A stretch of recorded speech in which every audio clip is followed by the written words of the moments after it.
It's finally here, folks. It's the Copa Libertadores final, where two teams from South America, the most violent, most passionate footballing continent on the world, will compete to see who is the greatest football club in South America. Now, without fans in the stands, I cannot assure you that the final will be full of fan action, but what I can assure you is that the action on the pitch will be truly special. But before we go on to introduce the participants, let's see how every other team from the knockout rounds went. These are their stories. So, FC Dolphin, the little team from Ecuador that could. I have to be honest, you weren't given much of a chance, and you weren't going to do much, but you still tried. We are proud. You scored one goal against Palmeiras. And you're not the worst team to have lost by 8 goals this year. You're not even the worst team to have lost by 8 goals in the entire competition. So hang your head proud, little Dolphin. You did well. You're actually the better Dolphin named team in the world of sports right now. Well done, Dolphins. Well done. Guarani FC. Well, this was the war of Triple Alliance all over again. A bunch of Brazilians from Porto Alegre pillaging every single Paraguayan town they see en route to an easy victory. Honestly, this wasn't a good year for Paraguayan teams in the Copa Libertadores, and Guarani was the worst to reach the playoffs. But you'll be back because the Paraguayan Football Association is a joke. Club Torregatas do Flamengo. So, you enter the knockout stages as defending champions. You get drawn against a team from Argentina that wasn't doing anything, and then you go into the pitch and you do that against a team that was playing the most unattractive football ever. Look, I get your excuses. I can really be annoyed by you, Mengao. On the one hand, you had a painful, agonizing failure that should be unexcusable when you are the defending champion. But on the other hand, you did lose your legendary head coach to Benfica because he decided to resign. And then you had to replace him with a fat Rogerio Ceni who had literally no coaching experience whatsoever. But then again, how do you hire a guy that has no coaching experience whatsoever? Yeah, I get it, he was a legend for Sao Paulo, but still. Okay, you did give it quite a fight, they gave it to penalties, but you know what? When an organization makes mistakes, bluing it is the next obvious step. Independiente del Valle.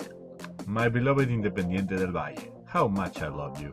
And yet, you manage to hurt me quite often, my dear little Ecuadorian team that could. This is one of those eliminations where the wrong team won. Because 2020 is a dreadful year and we can't have nice things. Seriously, when a team creates 13 chances and has more than 75% possession for 180 minutes and still gets it, you know that the sport, just like life itself, is totally unfair. There isn't much else to say. Just hang your head proud and for God's sake, learn how to take penalties. Liga de Quito. Honestly, I couldn't ask much more of you. You made a very decent presentation against a team that outmatched you in talent in every single position. Even then, you weren't really eliminated because you were outmatched. It was more due to bullshit penalties, a bullshit penalty in the first half, some bullshit red cards in the second, and just a lot of bad luck. But you should hang your head proud, you know. There is nothing bad about losing to the best, especially when it is more due to bad luck than due to being absolute dross on the pitch. Hang your head with pride. You will be back. God knows that. Paranaense. Honestly, you got to meet the win ugly machine known as River Plate. If you keep it close with those Argentinian bastards, there is no way you can defeat them. With River, you either dominate them completely or don't try to defeat them. You just lost a close game against the team that doesn't allow for close games. Internacional de Porto Alegre. Well, you fought against the team of destiny. There was no way you were going to defeat Boca Juniors on the week Diego Maradona died. You did bring the game to penalties though, so feel proud of that, but you were just unlucky to face a team that, at least for a week, looked like a team of destiny. Jorge Wilstermann. Honestly, you have the credit of being the only Bolivian team to do it as far as the playoffs in the Copa Libertadores, which is no small feat. Now, playing in them, well, you got dominated by Libertad in the first leg, but actually displayed some heart in the second leg. Too bad considering 3 goals in a game killed any time momentum you could have had for that game. In any case, I hope you will react, but I don't know. Nacional. You are the worst. You defeat the most deserving team in this competition via fluke penalties, and then you do that? Being the third team to get defeated by 8 goals in a continental competition during 2020 or the 2020 playoffs, and looking absolutely pathetic in a match that supposedly was an even matchup. To be fair, you kept it close for the first 45 minutes. Afterwards, you remember why Uruguay is Argentina's little brother and proceeded to roll over and die on the pitch. It was a good thing you had no fans in the stand, because having to see your team concede 6 goals at home, it's disgusting. Racing Club. You did what?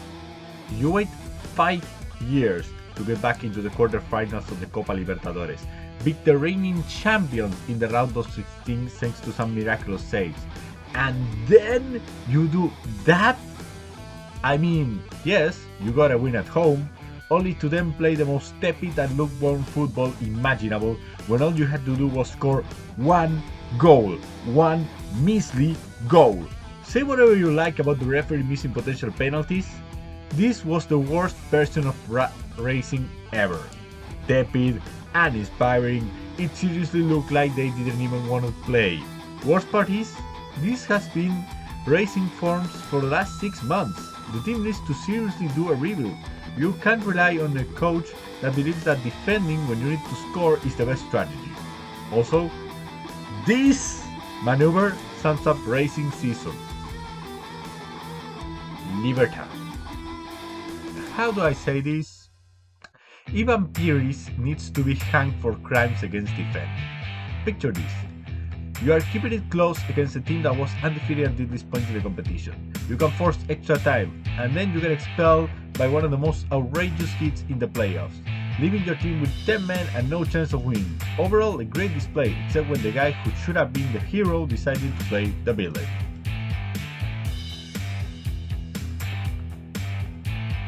Grêmio Porto Alegrense do Futebol. Well, this is awkward, and it really shows how any stats besides goals is worth absolutely nothing. When a team has 70% possession around 2 legs and still loses 4-1, it just comes to show how the only relevant stat in football is goals. I wonder how much more can Renato Gosho keep up with his job at this point. Sweet detail when the most memorable thing your team did was having their manager wear a Maradona shirt. Boca Juniors.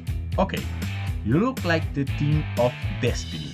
Maradona's successor was Carlitos Tevez, who was going to bring the trophy back to proud Buenos Aires for the 7th time, restoring some sense of optimism for the Argentinian people. You couldn't write a better story than that. The problem?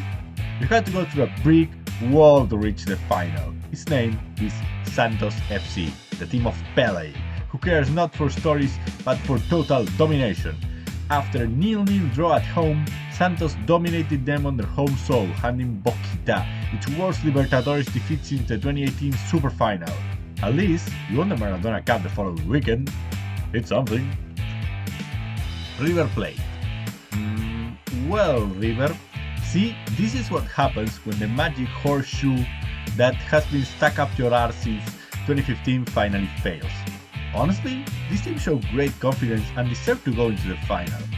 But, you know, some questionable refereeing thanks to Palmeiras being Jair Bolsonaro's team didn't help matters at all. Still, as much as we want to bitch about the second leg, considering 3 announcers' goals in the first leg is what really killed you. You can't really expect to make a comeback every single time, boys. Sometimes you have to put an effort. So now, the finalists. On the red corner, Palmeiras. This team was my favorite to win it all, being undefeated for almost all of the competition. But then they faced River Plate in the semifinals and got smoked at home by a 10-man team, almost getting eliminated from the competition. If that Palmeiras shows up, then this team has no chance of lifting the trophy, which is terrible because they already built a part of their stadium commemorating it. Then again, you have the most important player backing you up, and you also have Luis Gustavo, who once obtained the great honor of being Champions League MVP in the group stages. And with that potent offense, this team has been very balanced, scoring a lot but conceding little. They look like the strongest team in the competition and should win it all if they can keep up with their stats. The problem? Stats mean jack shit in the world of football. Only goals and wins matter, especially in a final. And on the other corner that is not red, Santos, the team of Pele and Neymar, and now Pituca and Marinho. This team has looked hot and cold at times, drawing the first leg twice during the playoffs, but then smashing their opponents in the second leg, with some fairly convincing performances. They rely much more on their offense than their defense, having conceded in almost every game in the knockout stages, until their defense finally clicks against Boquita El Más Grande. But, and this is a huge but, this team got almost slaughtered by Liga de Quito, so they are a story of a team that has went from strength to strength, getting stronger as the competition goes on. Now, if they can win it all, well, that's for them and them alone to decide. So, predictions. This one is very hard, especially because it's a local derby of two Sao Paulo teams playing on the legendary Maracanã Stadium, making it the second most iconic final after the Super Final of 2018 between Boca Juniors and River Plate. Let's hope that the fans get less violent this time, which probably won't happen. We will have a lot of riots afterwards. Then again, Palmeiras has the ultimate trap card, but they jinx themselves by already making a Copa Libertadores stand commemorating this one. And if there is one thing in football that you can't ignore, it's jinxes. So Santos wins this 2-1 with a brace from Pituca, who becomes the next Santos player to look like a legend, only to end up becoming a clown in the process.